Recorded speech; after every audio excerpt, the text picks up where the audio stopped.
இந்த படத்தோட ஸ்டார்டிங் சீன்ல இந்த இறந்தவங்க எல்லாம் பாடி கவர்ல போட்டு மூடி வைப்பாங்கல்ல, அந்த மாதிரி ஒருத்தனை போட்டு மூடி வச்சிருக்காங்க. அவன் லேசா கண்முழிச்சு பாக்குறான். அவன் இருக்கிற ரூம்லயே ஒரு ஏஐ ரோபோ இருக்கு. அது இவன் கண்ணை சேவை கண்டுபிடிச்சு இவன் வாயில இருக்க டியூப் எல்லாம் எடுத்து இவன் நல்ல நினைவோட இருக்கானு தெரிஞ்சுக்கிறதுக்காக சில கேள்விகளை கேக்குது. ஆனா அவனுக்கு எதுவுமே நினைவில்லை. அவனால பேசவோ எந்திரிக்கவோ நடக்கவோ என் கத்த கூட முடியல. அப்படியே அவன் படுத்திருந்த பெட்ல இருந்து கீழே உருண்டு ஒரு குழந்தை மாதிரி தவந்துகிட்டே கத்திக்கிட்டே போறான். நான் எங்க இருக்கேன், நான் ஏன் இங்க இருக்கேன். அப்படியே தவழ்ந்துகிட்டே போய் அந்த ரூம்ல எல்லாம் யாரா இருக்காங்களான்னு தேடி பாக்குறான். அந்த பில்டிங் மொத்தமும் சுத்தி பாக்குறான் யாராவது இருக்காங்களான்ட்டு. ஒரு ரூம்ல இவன் படுத்திருந்த மாதிரி இன்னொரு 2 பெட் இருக்கு. அந்த பெட்ல 2 பேர் படுத்திருக்காங்க. ஆனா என்னன்னா அவங்க 2 பேரும் மயக்கத்துல இறந்து போயிருக்காங்க. இப்படியே ஒரு ரூமா தேடிக்கிட்டே போகும்போது கிளாஸ் விண்டோ இருக்கும். அது வழியா பாப்பான். அப்பதான் அவனுக்கு புரியுது அவன் பூமியில இல்ல ஒரு விண்வெளி கப்பல்ல போய்கிட்டு இருக்கான்றது. அப்பதான் அவனுக்கு புரியுது. சரி வேற ஏதாவது பண்ண முடியுமான்னு ஒரு ரூமா போய் பார்க்கும் போது ஒரு கண்ட்ரோலர் ரூமுக்குள்ள போவான். அங்க ஒரு சேர் இருக்கும். தெரியாம அந்த சேர்ல ஏறி உட்காருவான். உடனே அந்த ஏஐ கம்ப்யூட்டர் பைலட் வந்துட்டாரு அப்படின்னு சொல்லும். நம்ம ஹீரோக்கு உடனே ஷாக். இல்ல நான் பைலட்லாம் இல்ல, தெரியாம உட்காந்துட்டேன்னு சொல்லி உடனே அந்த சேர்ல இருந்து இறங்கிடுவான். சரி யாருமே இல்ல,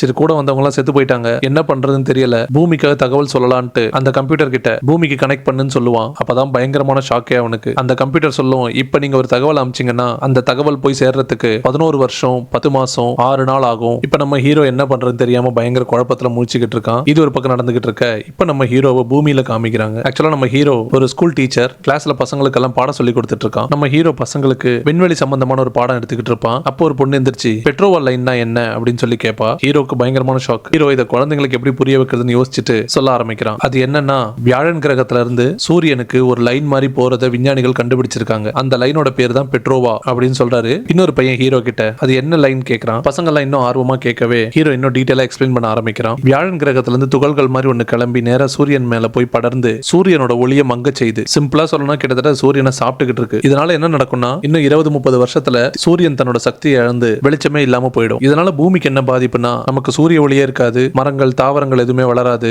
ஜனங்க யாருக்கும் உணவு இல்லாம அவங்க பசியாலும் பட்டினியாலும் நோயாலையும் சாக வேண்டிய நிலைமை வரும். ஹீரோ டைரக்டா உண்மையை சொல்லாம எவ்வளவு மறைமுகமா நாசுக்கா பிள்ளைகளுக்கு எக்ஸ்பிளைன் பண்ணுவான். ஆனா அந்த பிள்ளைங்க பயங்கரமான புத்திசாலி. இவன் சொல்ல வரதுக்கு முன்னாடி அவங்களே புரிஞ்சுக்கிட்டு இவன் சொல்ல வரது அவங்க சொல்றாங்க. பசங்க எல்லாம் நம்ம எல்லாம் சாக போறோம்னு சொல்லி பதட்டமானோன்னு ஹீரோ அவங்களை சமாதானப்படுத்துறதுக்கு நீங்க கவலையே படாதீங்க, உலகத்துல இருக்கிற பெரிய புத்திசாலி சயின்டிஸ்டுகள் எல்லாம் சேர்த்து இதை பத்தி ஆராய்ச்சி பண்ணிட்டு இருக்காங்க, கண்டிப்பா அவங்க இதுக்கான தீர்வை கண்டுபிடிச்சு அதை சரி பண்ணிடுவாங்க, அதனால யாரும் அதை பத்தி கவலைப்பட வேணாம் அப்படின்னு சொல்றான். ஹீரோ அன்னைக்கு கிளாஸ் எல்லாம் முடிஞ்சு பசங்க எல்லாம் போனதுக்கு அப்புறம் கிளாஸ்ல உட்கார்ந்து இருப்பான். அப்போ ஏவா வந்து ஹீரோவை மீட் பண்றா. ஆக்சுவலா இவ தான் கவர்மெண்ட் சைட்ல இருந்து ப்ராஜெக்ட் ஹேல் மேரி ரன் பண்ணிக்கிட்டு இருக்கிற ஹெட். இவ ஹீரோ கிட்ட ஒரு புக்கை காமிச்சு இந்த புக்கை எழுதினது நீங்க தானே, இந்த புக்ல எனக்கு கொஞ்சம் சந்தேகங்கள் இருக்கு, நீங்க தான் தீர்த்து வைக்கணும் அப்படின்னு சொல்லுவா. ஹீரோ அதை பார்த்த உடனே நைஸா எஸ்கேப் ஆக ட்ரை பண்றான். ஆக்சுவலா அந்த புக் எழுதுனதுனால தான் அவனை வேலையை விட்டு தூக்கி இருப்பாங்க பழைய கம்பெனில. அப்படி நம்ம ஹீரோ அந்த புக்ல என்ன எழுதிருக்கான்னா, எப்படி பூமியில மனுஷங்க வாழ்றதுக்கு காத்தும் தண்ணியும் தேவையோ மற்ற கிரகத்துல வாழ்றதுக்கு மற்ற விஷயங்கள் தேவைப்படலாம். மேபி மனுஷனால அங்க வாழ முடியாம இருக்கலாம், ஆனா ஏலியன்களுக்கு அவங்க வாழ்றதுக்கு என்ன தேவையோ அந்த கிரகத்துல அது கிடைக்கும், அதை வச்சு அங்க ஏலியன்கள் வாழ்ந்துகிட்டு இருக்கு அப்படின்னு சொல்லுவான். ஆனா உலகத்துல இருக்கிற மற்ற சயின்டிஸ்ட்லாம் என்ன சொல்றாங்கன்னா, தண்ணி, சூரிய வெளிச்சம், ஆக்சிஜன் இதெல்லாம் இல்லாம எந்த உயிரினமும் வாழ முடியாது அப்படின்னு சொல்றாங்க.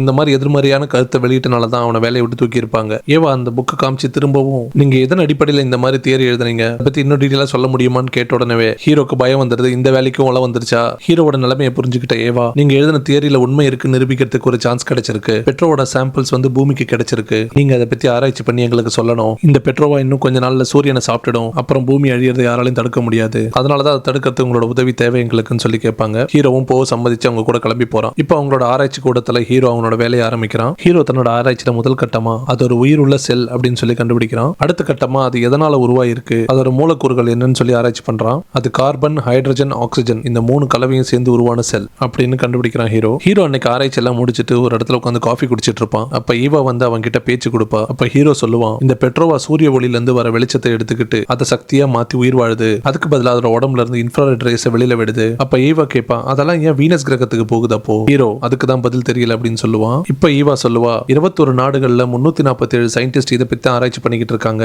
இதுக்கான பதில் இன்னும் யாரும் கண்டுபிடிக்கல, சோ இந்த அளவுக்கு கண்டுபிடிச்சதுக்கு நன்றி, நாங்க கிளம்புறோம் அப்படின்னு சொல்லிட்டு ஹீரோ விட்டுட்டு அவ கிளம்புறா. ஹீரோக்கு இப்பதான் புரியுது அவன் மட்டும் இந்த வேலையில இல்ல, அவனுக்கு தெரியாம இன்னும் நிறைய பேர் இந்த ப்ராஜெக்ட்ல வேலை பார்த்துட்டு இருக்காங்கன்ட்டு. ஹீரோவை ஈவா கழட்டி விடுறான்னு புரிஞ்சுக்கிட்டு ஹீரோ ஏவா கிட்ட போய் என்ன இந்த ப்ராஜெக்ட்ல சேர்த்துக்காங்க, என்னால நிறைய உதவி பண்ண முடியும், கொஞ்சம் டைம் கொடுத்தீங்கன்னா இன்னும் நிறைய விஷயங்கள் கண்டுபிடிப்பேன் அப்படின்னு சொல்லுவான். சோ ஈவாவும் சம்மதிச்சு ஹீரோவை அவங்களோட மெயின் ஆராய்ச்சி கூடத்துக்கு கூட்டிட்டு போறாங்க. மெயின் ஆராய்ச்சி கூடத்துக்கு போனதுக்கு அப்புறம் ஹீரோக்கு ஒரு ஐடியா தோணுது. இப்போ இவங்க எல்லாரோட கேள்வியும் அந்த பெட்ரோவா ஏன் வந்து வீனஸ்க்கு போகுது. இப்போ ஹீரோ அவனோட ஆராய்ச்சி கூடத்திலேயே வீனஸ் கிரகம் மாதிரி ஒரு செட்டப் உருவாக்குறான். அப்புறம் சூரியன் மாதிரி வெளிச்சம் வர ஒரு செட்டப்பையும் உருவாக்குறான். அந்த கண்ணாடி அறைக்குள்ள எல்லா லைட்டையும் ஆஃப் பண்ணிட்டு ஏற்கனவே ஏவா கொடுத்த பெட்ரோவா சாம்பிள்ஸ் கையில வச்சிருப்பான். எல்லாம் ரெடி பண்ணிட்டு சுவிட்ச் ஆன் பண்ண உடனே இந்த பெட்ரோவா சாம்பிள்ஸ் எல்லாமே வீனஸ் கிரகம் மாதிரி இருக்கிற அந்த அந்த செட்டப் கிட்ட போயிடும். ஹீரோ எங்கடா இந்த பெட்ரோவை காணும்னு சொல்லிட்டு அந்த ரூம் ஃபுல்லா தேடிக்கிட்டே இருப்பான். அப்பதான் ஒரு விஷயத்தை கண்டுபிடிக்கிறான். ஆக்சுவலா ஹீரோக்கு நம்ம ஏவா கொடுத்தது 4 சாம்பிள்ஸ். ஒன்னு வந்து லேப்ல டெஸ்ட் பண்ணும் போதே செத்து போயிடும். மிச்சம் 3 தான் அவன் கையில இருக்கும். அந்த 3 வச்சு தான் இந்த ஆராய்ச்சி நடத்துவான். ஆக்சுவலா அந்த வீனஸ் மாதிரி இருக்கிற செட்டப்குள்ள அந்த 3 பெட்ரோசோவாவும் போன உடனே புதுசா இன்னொரு பெட்ரோவா உருவாயிருக்கும். அப்படின்னா அது இனப்பெருக்கம் பண்ணுது. சோ இதுல இருந்து ஹீரோ என்ன கண்டுபிடிக்கிறான்னா அந்த பெட்ரோவெல்லாம் வீனஸ்க்கு போறது இனப்பெருக்கம் பண்றதுக்கு தான் சொல்லி கண்டுபிடிக்கிறான். ஹீரோ கண்டுபிடிச்சது ஏவா கிட்ட சொல்றதுக்காக அங்க இருந்து கிளம்பி மெயின் ஆராய்ச்சி பேஸ் இன்னொன்னு இருக்கும், அது ஷிப்ல இருக்கும். அங்க போறான் ஹீரோ ஈவாவை மீட் பண்றதுக்கு. அங்க போய் பார்த்தா ஈவா ஆல்ரெடி சொன்ன மாதிரி 21 நாடுகளை சேர்ந்த மெயினான சயின்டிஸ்ட் எல்லாருமே அந்த கப்பல்ல இருக்காங்க. அவங்க கிட்ட ஹீரோ கண்டுபிடிச்சதை எக்ஸ்பிளைன் பண்ண சொல்றா ஈவா. ஆனா நம்ம ஹீரோவால அதை சரியா எக்ஸ்பிளைன் பண்ண முடியல, திணறான். ஆனா நம்ம ஈவாவோட ஹெல்ப்போட ஹீரோ எல்லாருக்கும் புரிய வைக்கிறான். அது எல்லாம் இனப்பெருக்கம் பண்றதுக்காக தான் வீனஸ்க்கு போகுது அப்படின்ட்டு. அப்போ ஒரு சயின்டிஸ்ட் ஹீரோ கிட்ட கேட்பாங்க, இதை இனப்பெருக்கம் பண்ண வச்சு நமக்கு 2 கோடி பெட்ரோவா உருவாக்க முடியுமா அப்படின்னு சொல்லி கேட்பாங்க. ஹீரோக்கு ஒண்ணுமே புரியாது. ஏன் நம்ம இந்த ஏலியனை இனப்பெருக்கம் பண்ணி 2 கோடி பெட்ரோவா உருவாக்கணும், அதனால நமக்கு என்ன யூஸ் அப்படின்னு சொல்லி கேட்பான். இப்பதான் ஈவா ஹீரோ கிட்ட எல்லா விஷயத்தையும் சொல்றான். ஆக்சுவலா விண்வெளியில என்ன நடந்துட்டு இருக்குன்னா இந்த பெட்ரோவாஸ் எல்லாம் கூட்டமா சேர்ந்து சூரியன் மேல உட்கார்ந்து சூரியனோட ஒளி எல்லாத்தையும் சாப்பிட்டு சூரியனை மங்க செய்யுது. இதனால இன்னும் 30 வருஷத்துல சூரியன் சுத்தமா ஒளி எழுந்து ஒண்ணுமே இல்லாம ஆயிடும். இந்த பெட்ரோவாஸ் சூரியனை மட்டும் தாக்குறது இல்லாம மத்த கிரகங்களையும் தாக்கி இருக்கு. இதுல ஹைலைட் என்னன்னா விண்வெளியில இருக்கிற ஒரே ஒரு கிரகத்தை மட்டும் இந்த பெட்ரோவாஸ் தாக்கல. சோ விஞ்ஞானிகள்லாம் என்ன பிளான் பண்றாங்கன்னா இந்த பெட்ரோவாஸ் பூமியை தாக்கறதுக்கு முன்னாடி மனிதர்கள் பெரிய விண்கப்பலை ரெடி பண்ணி அந்த பெட்ரோவாஸ் தாக்காத கிரகத்துல போயிட்டு அங்க இருக்கிற சாம்பிள்ஸ் எல்லாம் எடுத்து பூமிக்கு அமிச்சு ஆராய்ச்சி பண்ணா பெட்ரோவாஸ் ஏன் குறிப்பா அந்த கிரகத்தை மட்டும் தாக்கலன்றதை கண்டுபிடிக்கலாம். அப்படி கண்டுபிடிச்சா அதை வச்சு சூரியனை காப்பாற்ற முடியுமா, இதனால உலக அழிவுல இருந்து பூமியை காப்பாற்றலாம் அப்படின்னு முடிவு பண்றாங்க. இதுல பிரச்சனை என்னன்னா பூமியில இருந்து 11.9 லைட் இயர்ஸ் தூரத்துல இந்த கிரகம் இருக்கு. லைட் இயர்ஸ்னா ஒளியோட வேகத்துல பயணம் பண்ணாலே பூமியில இருந்து அந்த கிரகத்துக்கு போய் சேர்றதுக்கு 11 வருஷம் 9 மாசம் ஆகும். ஆக்சுவலா இந்த பெட்ரோவாஸ் விண்வெளியில ஒளியை விட வேகமா பயணம் பண்ணி தான் ஒரு கிரகத்தையும் தாக்குது. சோ இந்த பெட்ரோவாஸையும் மனிதன் போகக்கூடிய விண்கப்பல்ல எரிபொருளா பயன்படுத்தி அந்த கிரகத்துக்கு போய் சேரலாம்னு முடிவு பண்றாங்க. அதுக்கு மொத்தமா விஞ்ஞானிகளுக்கு 2 கோடி பெட்ரோவாஸ் தேவைப்படுது. அதை எப்படி உருவாக்கலான்ற ஆராய்ச்சியில தான் இப்ப ஈடுபட்டு இருக்காங்க. இதை கேட்டோன்னு ஹீரோக்கு ஒரு சந்தேகம் வருது. சரி, நீங்க சொல்ற மாதிரி நம்ம பெட்ரோவாஸை உருவாக்கி அந்த கிரகத்துக்கு போறோம்னு வச்சுக்கோங்க, திரும்ப வர்றதுக்கு கண்டிப்பா நம்ம கிட்ட ஃபியூயல் இருக்காது, அப்ப என்ன பண்றதுன்னு சொல்லி கேட்பாங்க.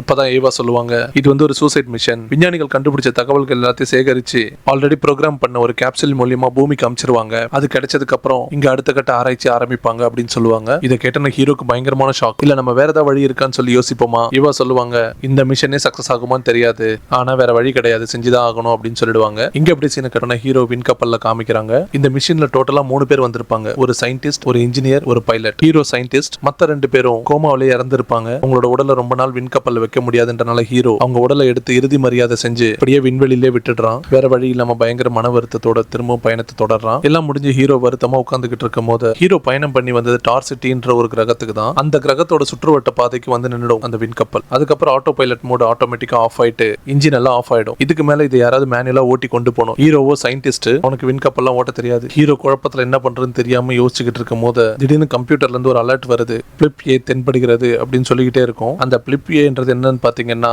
அந்த பிளிப் ஏன்றது வேற ஏதோ கிரகத்துல இருந்து ஏலியனால அனுப்பப்பட்ட இன்னொரு விண்கப். அது நம்ம ஹீரோவோட விண்கப்பல் பக்கத்துல வந்து நிக்குது. ஹீரோக்கு அதை பார்த்தோன்னு என்னன்னே புரியல, பயங்கர குழப்பத்துல இருக்கான். ஹீரோ வேகமா ஓடி போய் பைலட்டோட சீட்ல உட்கார்ந்து எப்படியும் அந்த விண்கப்பலை ஓட்ட ட்ரை பண்றான். ஒரு வழியா அந்த ஏலியன் கப்பலை தாண்டி வேற ஏதோ ஒரு இடத்துல கொண்டு போய் நிறுத்துறான். அந்த ஏலியன் விண்கப்பலும் ஹீரோவை துரத்துக்கிட்டே வந்து பக்கத்துல நிக்குது. திரும்பவும் ஹீரோ நகர்ந்து போய் நிக்கிறான். திரும்பவும் பக்கத்துல வந்து நிக்குது. ஹீரோக்கு என்ன பண்றதுன்னு தெரியல, அது இவனை ஃபாலோ பண்ணுதுன்னு புரிஞ்சுக்கிட்டான். அப்படியே கொஞ்ச நேரம் அதை பார்த்துக்கிட்டே இருக்கும் போது திடீர்னு பார்த்தா அந்த ஏலியனோட விண்கப்பல்ல இருந்து ஒரு கேப்சூல் மாதிரி வீசி அடிக்கப்படுது. அது நம்ம ஹீரோவோட விண்கப்பலை நோக்கி தான் வருது. ஹீரோ பயங்கரமா பயந்துடுறான், அது பாமா இருக்கும், அது அப்படியே வெடிச்சு நம்ம விண்கப்பலோட சாக போறோம் அப்படின்னு நினைச்சு பயந்துகிட்டு இருப்பான். ஆனா அந்த கேப்சூல் வேகமா வந்து ஹீரோவோட விண்கப்பல் மேல பட்டு விண்வெளியில ஈர்ப்பு விசை இல்லாதனால வேற பக்கமா போயிடும். ஹீரோக்கு ஒன்னும் ஆகாது. இப்ப திரும்பவும் பிளிப்பில இருந்து இன்னொரு கேப்சூல் அது வீசி அடிக்குது. ஆனா ஃபர்ஸ்ட் கேப்சூல் மாதிரி இல்லாம இந்த கேப்சூல் ரொம்ப ஸ்லோவா வரும். ஹீரோக்கு ஒரு யோசனை தோணுது, ஒருவேளை அது நம்ம கிட்ட ஏதாவது கம்யூனிகேட் பண்ண ட்ரை பண்ணுதா, அதுல ஏதாவது மெசேஜ் இருக்குமா. சரி, எப்படியா அந்த கேப்சூலை நம்ம பிடிக்கலாம்னு சொல்லி முடிவு பண்ணி விண்வெளி ட்ரெஸ் எல்லாம் மாட்டிக்கிட்டு ஸ்பேஸ் வாக் பண்றான். ஒரு வழியா எப்படியோ ஸ்பேஸ் வாக் பண்ணி அந்த கேப்சூலை பிடிச்சு தன்னோட விண்கப்பலுக்கு எடுத்துட்டு வரான். அது பார்க்கறதுக்கு ஒரு பாக்ஸ் மாதிரி இருக்கு. அது என்னது, எப்படி ஓபன் பண்றது, அதுக்குள்ள என்ன இருக்குன்னு எதுவுமே தெரியல. ரொம்ப நேரமா என்னென்னமோ ட்ரை பண்ணி பார்க்கறான். அதை ஓபன் பண்றதுக்கு ஒன்னும் ஒர்க் அவுட் ஆகல. ஹீரோ ஒரு வழியா அதை திறந்து என்ன இருக்குன்னு பார்க்கறான். அது வந்து மெட்டலாலே செய்யப்பட்ட ஒரு விண்வெளி செட்டப்ல அந்த விண்கப்பல் எந்த கிரகத்துல இருந்து வருது அப்படின்றத மார்க் பண்ணி அமைச்சிருக்கோம். ஹீரோ எப்படியோ அதை டீகோட் பண்ணி புரிஞ்சுக்கிறான். மெசேஜ்ல ஹீரோ ஒரு கம்பியில உலகம் மாதிரி செஞ்சு உலகம்னு எழுதி அந்த கேப்சூல்ல போட்டு திரும்ப அந்த ஏலியன் ஷிப்புக்கே அனுப்புறான். இப்படியே இவங்களுக்குள்ள தகவல் பரிமாற்றம் நடக்குது. கொஞ்ச நேரத்துல பாத்தீங்கன்னா அந்த ஏலியனோட ஷிப்ல இருந்து ஒரு பெரிய பைப் லைன் மாதிரி ஒரு பிரிட்ஜை நம்ம ஹீரோட விண்கப்பலோட கனெக்ட் பண்ணி உருவாக்குது. ஹீரோ இப்ப அந்த ஏலியன் பிரிட்ஜ் வழியா நேரா நடந்து போய் அந்த பக்கம் என்ன இருக்குன்னு பார்க்குறான். அந்த பக்கம் வழி எல்லாமே க்ளோஸ் ஆயிருக்கும். அதில் ஒரே ஒரு கிளாஸ் டோர் மட்டும் இருக்கும். அது வழியாக ஒரு விசித்திரமான உருவம் தென்படும். அது என்னன்னு புரியாது, ஒரு மாதிரி பாறையில் செஞ்ச மாதிரி இருக்கும். ஹீரோ அவ்வளோ கஷ்டப்பட்டு அந்த ஷிப் கிட்ட போனோன்னு அந்த கண்ணாடி வழியா அந்த ஏலியன் ஹீரோ மாதிரி ஒரு உருவத்தை மெட்டல்ல செஞ்சு, ஹீரோட ஸ்பேஸ்ஷிப் மாதிரி ஒரு மெட்டல்ல செஞ்சு ஆக்ஷன்லேயே திரும்ப ஹீரோவை அந்த விண்கப்பலுக்கு போக சொல்லிடும். ஹீரோவும் புரிஞ்சுக்கிட்டு தன்னோட விண்கப்பலுக்கு திரும்ப வந்துருவான். இப்போ கொஞ்ச நேரம் கழிச்சு திரும்ப அதே மாதிரி இன்னொரு பிரிட்ஜ் அனுப்புது. அந்த ஏலியன் ஷிப் நம்ம ஹீரோவோட ஷிப்போட கனெக்ட் பண்றதுக்கு. திரும்பவும் ஹீரோ அந்த விண்வெளி ட்ரெஸ் எல்லாம் மாட்டிக்கிட்டு அந்த பிரிட்ஜ் வழியா நடந்து போறான்.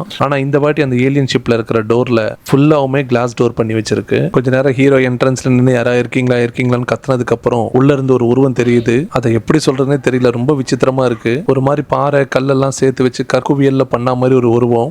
அதை பார்த்தோன்னா ஹீரோக்கு பயங்கரமான ஷாக். என்னன்னே புரிஞ்சுக்க முடியல. பார்க்கறதுக்கு ரொம்ப கொடூரமா இருந்தாலும் அது பயங்கர சாதுவான ஒரு பிராணி.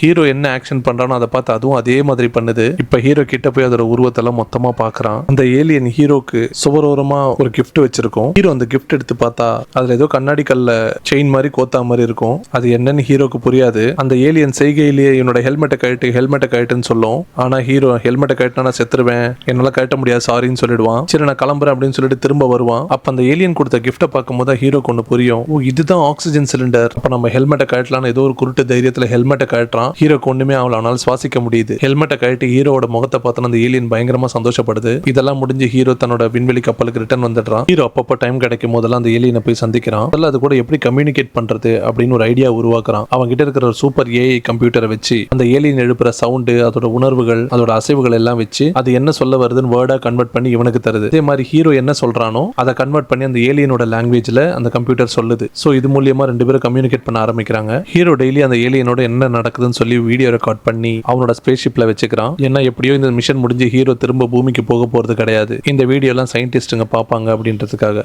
ஒரு நாள் ஹீரோ ஏலியன் கிட்ட பேசிட்டு இருக்கும் போது ஹீரோ ஏலியன் கிட்ட கேட்கறான், உங்க ஷிப்ல நீ மட்டும் தான் இருக்கியா, வேற யாரும் இல்லையான்னு சொல்லி கேட்பான். அதுக்கு அந்த ஏலியன் சொல்லும், நாங்க டோட்டல் 23 பேர் வந்தோம், எல்லாரும் செத்துட்டாங்க, நான் ஒருத்த மட்டும் தான் இருக்கேன் அப்படின்னு சொல்லும். அதே போல ஹீரோ கிட்டையும் கேட்கும். ஹீரோவும் சொல்லுவான், 3 பேர் நான் மட்டும் தான் வந்திருக்கேன் அப்படின்னு சொல்லுவான். அதுக்கு அந்த ஏலியன், கவலைப்படாத, உனக்கு நான் இருக்கேன், எனக்கு நீ இருக்க அப்படின்னு சொல்லும். ஹீரோ ரொம்ப சந்தோஷப்படுவான். இப்போ ஹீரோ ஒரு ஸ்டெப் மேல போய் அந்த ஏலியன் பேசுறத சூப்பர் கம்ப்யூட்டர் வேர்ட்ஸா மாத்தி காமிக்குதுல, அதுக்கு ஒரு வாய்ஸ் கொடுத்து பேசுற மாதிரி மாத்திரான். இதன் மூலியமா அந்த ஏலியன் அந்த பக்கம் என்ன பண்ணாலுமே என்ன பேசினாலுமே அது நம்மளோட லாங்குவேஜ்ல இந்த பக்கம் கம்ப்யூட்டர் சொல்லும். சூப்பரா இருக்கும் இது. ஒரு நாள் ஹீரோ விண்கலத்துல ஏதோ வேலை பார்த்துட்டு இருக்கும் போது ஏதோ கதவை தட்டுற மாதிரி ஒரு சவுண்ட் கேட்கும். ஹீரோ வந்து கதவை திறந்து பார்த்தா ஒரு கிளாஸ் ஃபைபரால செய்யப்பட்ட ஒரு பாக்ஸ்க்குள்ள அந்த ஏலியன் ஹீரோட ஸ்பேஸ்ஷிப்புக்கே வந்துரும். என்னன்னா மனுஷங்களுக்கு எப்படி சுவாசிக்கிறதுக்கு ஆக்சிஜன் தேவையோ அதே மாதிரி அந்த ஏலியன் சுவாசிக்கிறதுக்கு ஜின்ற கேஸ் தேவை. அந்த ஏலியன் சுவாசிக்கிற ஜி கேஸை நிரப்பி அந்த பாக்ஸ் மூலியமா அந்த ஏலியன் ஹீரோட ஸ்பேஸ்ஷிப்புக்கு வந்திருக்கு. ஸ்பேஸ்ஷிப்புக்கு வந்தது இல்லாம அது இங்கேயே தங்கிடுது. அது சுவாசிச்சு தங்குற மாதிரி ஒரு ரூமையே இங்க உருவாக்கிடுது. ஹீரோக்கு என்ன பண்றதுன்னே தெரியல. இப்ப ஹீரோவும் ஏலியனும் சேர்ந்து ஒரு பிளான் போடுறாங்க. ஆஸ்ட்ரோஃபேஜ் எல்லாம் வந்து இந்த டார்சிட்டின்ற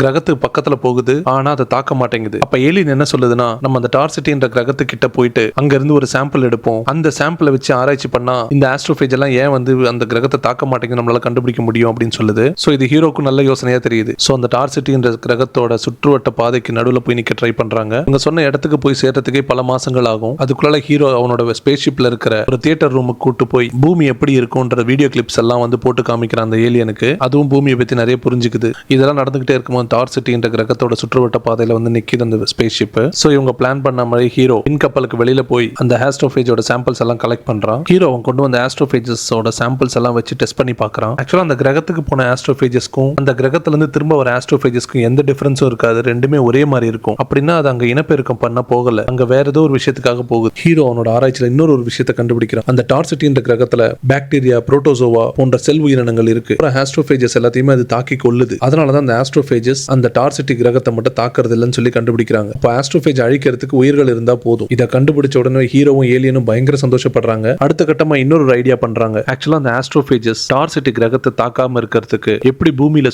பூமியை தாக்காம இருக்கிறதுக்கு ஓசோன் லேயர் இருக்கோ அதே மாதிரி டார்சிட்டிலையும் இந்த பாக்டீரியாஸாலான ஒரு லேயர் இருக்கு. அந்த லேயர்ல இருந்து நம்ம சாம்பிள்ஸை கலெக்ட் பண்ணோம்னா அதை பூமிக்கு கொண்டு போய் மேலும் ஆராய்ச்சி பண்ணி இந்த ஆஸ்ட்ரோஃபேஜஸ் பூமியை தாக்காம நம்ம காப்பாத்திடலாம் அப்படின்னு சொல்லி பிளான் பண்றாங்க. ஆனா அதுல என்ன பிரச்சனைனா அந்த கிரகத்துக்கிட்ட நம்ம ஹீரோவோட ஸ்பேஸ்ஷிப் போச்சுன்னா ஸ்பேஸ்ஷிப் எரிஞ்சு சாம்பல் ஆயிடும். மேக்ஸிமம் 5 கிலோமீட்டர் தூரம் வரைக்கும் போகலாம் அப்படின்னு ஹீரோ சொல்றான். நம்ம ஏலியன் அவங்களோட கிரகத்துல அது சூப்பரான மெக்கானிக். அது ஒரு ஐடியா சொல்லுது, நான் 5 கிலோமீட்டருக்கு ஒரு செயின் ஒன்று ரெடி பண்றேன், அந்த செயின்ல நம்ம சாம்பிள் கலெக்டரை ஆட் பண்ணி அந்த கிரகத்தோட லேயர்ல இருந்து சாம்பிளை நம்ம எடுத்துடலாம் அப்படின்னு சொல்லுது. ஹீரோக்கு இது நல்ல ஐடியாவா தெரியுது. சோ வேலையை தொடங்குறாங்க. ஹீரோ இங்க நடக்கிற விஷயத்தெல்லாம் வீடியோவா ரெக்கார்ட் பண்ணிக்கிட்டு இருப்பான். அப்ப அந்த ஏலியன் கேட்கும், பூமி நீ தான் பேசிக்கிட்டு இருக்க, பூமியில இருந்து யாருமே நம்ம கிட்ட பேச மாட்டாங்களேன்னு சொல்லி கேட்கும். அப்ப ஹீரோ சொல்லுவான், இல்ல நான் பூமியில இருக்கவங்களோட பேசல, நடக்கிறதெல்லாம் பேசி ரெக்கார்ட் பண்ணி ஒரு வீடியோவா வச்சிருவேன். மிஷன் முடிஞ்சோன்னு இந்த வீடியோஸ் எல்லாம் வந்து ஒரு கேப்சூல்ல பூமிக்கு அனுப்பிச்சிருவேன். பூமியில இருக்கவங்க அதை பார்த்து தெரிஞ்சுப்பாங்க. அப்ப அந்த ஏலியன் கேட்கும், நீ பூமிக்கு போக மாட்டியா? ஹீரோ சொல்லுவான், வாய்ப்பே கிடையாது, என்கிட்ட திரும்ப போறதுக்கு எரிபொருள் கிடையாது. பூமியில இருந்து இங்க வந்து சேர்றதுக்கே 11 வருஷம் ஆயிடுச்சு.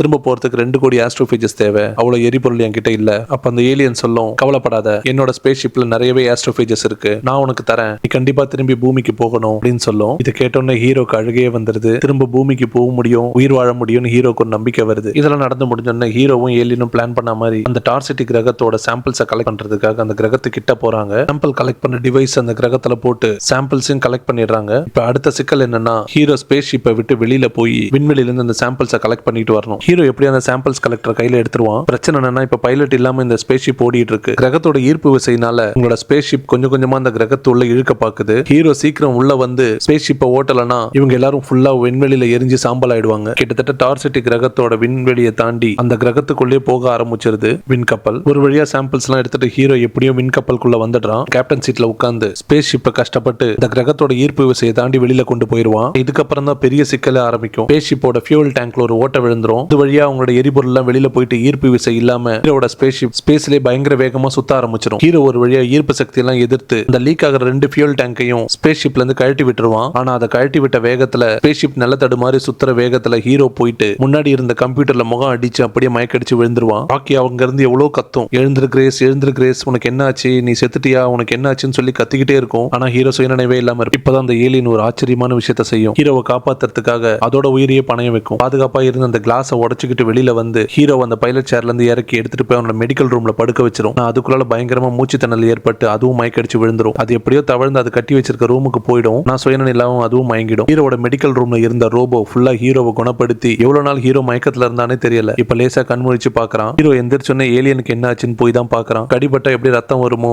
அதே மாதிரி அந்த ஏலியனுக்கு பயங்கரமான சாம்பலா செதறி கிடக்கும். அந்த ஸ்பேஸ் ஷிப் ஃபுல்லா எல்லாத ஒரு கண்ணாடி கிளாஸ்ல போய் படுத்திருக்கும். ஆனா எந்த அசைவும் இருக்காது. ஹீரோ அதை எவ்வளவு எழுப்ப ட்ரை பண்ணுவான். அதை லைட்டா அசைஞ்சு ஹீரோவை பார்க்கும். ஹீரோக்கு பயங்கர சந்தோஷம், ஏலியன் போயிச்சிருச்சுன்ட்டு. இவ்வளவு நாட்கள் வெயிட் பண்ணி பாக்குறான். ஏலியன் எப்படி குணப்படுத்தி அதை பழைய நிலைமை கொண்டு வருதுன்னு ஹீரோக்கு தெரியல. நாட்கள் இப்படியே போய்கிட்டு இருக்க ஹீரோ டார்சிட்டில இருந்து கொண்டு வந்த சாம்பிள்ஸை வச்சு ஆஸ்ட்ரோபேஜ் கூட டெஸ்ட் பண்ணி பாக்குறான். பாக்டீரியா பட்டோடனே ஆஸ்ட்ரோபேஜ் எல்லாம் செத்துடுது. ஹீரோக்கு ஒரே சந்தோஷம். ஆனா இதெல்லாம் சொல்றதுக்கு அவன் கூடயே கஷ்டப்பட்ட ஏலியன் இல்லையேன்னு சொல்லி அதே நேரத்துல வருத்தமும் படுறான். நாட்கள் போய்கிட்டே இருக்கு. ஏலியன் கிட்ட எந்த அசைவும் இல்ல. ஹீரோவும் எவ்வளவு வெயிட் பண்ணி பாத்துக்கிட்டே இருக்கான். ஒரு நாள் ஹீரோ தூங்கிட்டு இருக்கும் போது அந்த ஏலியன் குணமாயி எந்திரிச்சு வந்து ஹீரோ கிட்ட பேசுது. ஹீரோக்கு பயங்கர சந்தோஷம். ஹீரோ நடந்த விஷயம், ஆராய்ச்சியில அவன் கண்டுபிடிச்சது எல்லாத்தையுமே அந்த ஏலியன் கிட்ட காமிக்கிறான். இப்ப ஹீரோவும் ஏலியனும் கிளம்பி நேரா ஏலியனோட ஷிப்புக்கு வராங்க. ஏலியன் அதோட ஸ்பேஸ் ஷிப்பை ஹீரோக்கு சுத்தி காமிக்குது. அது பார்க்க ரொம்ப டிஃபரெண்டா இருக்கு. ஏலியன் சொன்ன மாதிரி ஹீரோக்கு எரிபொருளை தருது. ஹீரோ அந்த எரிபொருளை நிரப்பிக்கிட்டு பூமிக்கு வரத்துக்கு தயாராகிறான். அந்த ஏலியனும் ஹீரோவை வழி அனுப்பி வைக்குது. ஹீரோவும் பெரிய மனசு இல்லாம வருத்தமா அங்கிருந்து கிளம்பி வரான். இப்ப ஹீரோ அவனோட ஸ்பேஸ் ஷிப் எடுத்துட்டு பூமிக்கு கிளம்புறான். அந்த ஏலியனும்